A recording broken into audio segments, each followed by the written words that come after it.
Samajwadi party के राज्यसभा सांसद रामजी लाल सुमन एक बार फिर से सुर्खियों में हैं। राणा सांगा को लेकर दिए गए विवादित बयान पर घमासान अभी शांत नहीं हुआ है और अब उन्होंने मंदिर और मस्जिद को लेकर भी विवादित बयान दे दिया है। समाजवादी पार्टी के दो नेताओं राज्यसभा सांसद रामजी लाल सुमन और विधायक इंद्रजीत सरोज के हालिया बयानों को लेकर भाजपा हमलावर है। वहीं अब बसपा के वरिष्ठ नेता उदय वीर सिंह ने इस मुद्दे पर पार्टी का रुख साफ करते हुए प्रतिक्रिया दी है। बंगाल में फूंक फूंक कर कदम रख रहे हैं प्रधानमंत्री नरेंद्र मोदी। राष्ट्रीय शासन लगाने से दीदी होंगी और ताकतवर, बीजेपी नहीं लेगी ऐसा रिस्क। हमारे खिलाफ दिया फैसला तो ठप कर देंगे भारत। वक्त पर आज सुप्रीम सुनवाई से पहले इमाम ने दी धमकी। उत्तर प्रदेश के 14 जिलों में गरजेगा बादल, आंधी बारिश का अलर्ट। पढ़े आईएमडी का ताजा अपडेट। उत्तर प्रदेश में पिछले कई दिनों से कम बारिश दर्ज की गई है, लेकिन आने वाले दिनों में बारिश का सिलसिला फिर से शुरू हो सकता है। यूपी में पिछले दिनों आंधी बारिश के चलते तापमान में भी कमी आई है। पूरे गांव को घोषित कर दिया वक्फ की जमीन, ग्रामीणों को मिला नोटिस, उड़े होश।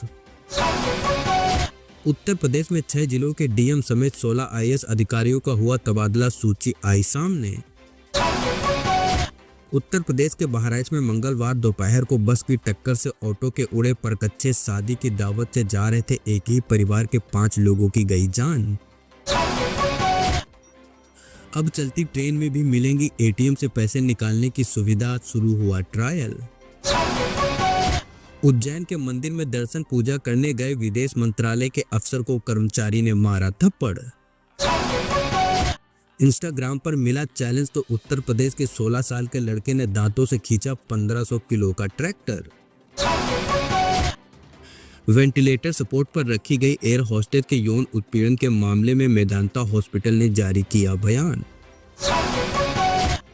आंध्र प्रदेश चित्तूर में मुस्लिम युवती ने दलित युवक से की लव मैरिज, घर बुलाकर पिता ने बेटी का काटा सर।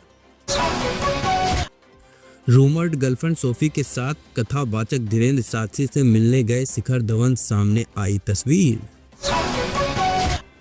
पंजाब किंग्स की ऐतिहासिक जीत के बाद प्रीति जिंटा का रिएक्शन हुआ वायरल, चहल को लगाया गले। भारतीय चुनाव आयोग ने बिहार में आगामी चुनाव की तैयारी शुरू कर दी है। निर्वाचन आयोग ने राज्य में 200 से अधिक बूथ लेवल एजेंटों को प्रशिक्षण करना शुरू कर दिया है। योगी सरकार ने परिवहन निगम में काम करने वाले आउटसोर्सिंग परिचालकों को बड़ी राहत दी है। इसके तहत अब आउटसोर्सिंग के माध्यम से नियुक्त परिचालकों का पारस्परिक ट्रांसफर संभव होगा। संभल हिंसा मामले में आज सांसद रियाउज रहमान बर्क और विधायक शोएब इकबाल की न्यायिक आयोग के सामने पेशी होगी। आरजेडी नेता तेजस्वी यादव ने पटना में कांग्रेस के साथ बैठक के बाद दावा किया है कि बिहार की जनता बदलाव के लिए तैयार है। 20 साल एनडीए के शासन के बाद भी राज्य सबसे गरीब है। तेजस्वी यादव ने सीएम नीतीश कुमार को हाईजैक बताया, कहा कि विपक्षी गठबंधन एकजुट है। उन्होंने कहा कि सीएम पद का चेहरा सर्वसम्मति से तय होगा। 17 अप्रैल को फिर बैठक होगी। राजस्थान के यूट्यूबर आयुष्मान तनेजा को तिरुमाला मंदिर के ऊपर ड्रोन उड़ाने के आरोप में हिरासत में लिया गया। वक्फ संशोधन कानून पर सुप्रीम कोर्ट में आज अहम सुनवाई होगी।